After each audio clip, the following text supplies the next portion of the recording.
I've been working really hard to launch my new business, but now procrastinating and feeling exhausted. How can I get unstuck? By reminding yourself this, you are not tired. You're just uninspired. Know the difference between both. Now, of course, there are times when you genuinely need a lot of great quality health and sleep. But right now, directly to this question here, Evelyn, directly to you, know the difference between tired and being uninspired. You are not tired because you've done so much. You're tired because you've done so little of what's igniting a spark in you. But you might be saying, but Tim, I love my business. It's igniting the spark. Okay, so how can you approach your business in a way that makes you feel more fired up? Because how many of you agree at the start of any project, we naturally do that? Have you ever seen a child trying to learn something new for the first time, right? They're normally inquisitive, curious. They are excited, right? And normally a normal human being like you and I, they're excited at the start of a project. Think about it, brand new year, even an average person excited about the new year, yes? So what ends up happening though, because everyone's a dabbler, most people, that excitement fades, yes or no? So we gotta ask ourselves, how can we generate more fun in this moment? How can we approach it in a fun way?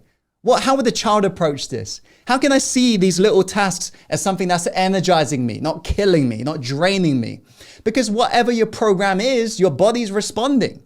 Your body doesn't question your program. It just repeats and just responds. This is why if you was to pretend you was eating something really hot, imagine eating like a chili in your mouth. If you was to just imagine chewing on that chili right now, you'll notice a response. What's the response? Your mouth begins to salivate. Biological response from just imagination alone. So imagine, if we was to ask a kid who normally is quite unstoppable, let's say, right? How many of you ever seen a child playing on a grass field with his or her friends and just, they look like they got unlimited energy? How many of you have ever seen that before? Anyone? If you was to ask that kid, what's running through your mind right now? What are you telling yourself? If that kid was self-aware, that kid probably will say, I'm loving this. Yes or no?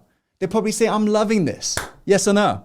Whereas if you was to grab a local person who's in an office looking exhausted, what's running through your mind right now? What would they say? They'd be like, this is killing me.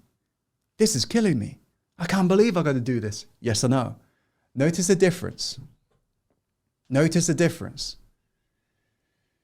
It is these little micro habits that's compounding, equaling either you energizing yourself or you feeling drained and depleted. Making sense?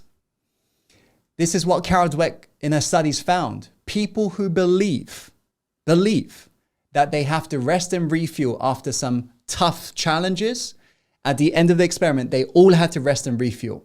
Whereas the people who believed the challenges was energizing them, the challenges were giving them energy, giving them fuel, guess what? They didn't have to rest after that tough challenge. And everything was monitored in this science lab. Isn't that incredible? From belief alone. So our thoughts doesn't just have the power to make us well, it has the power to make us unwell.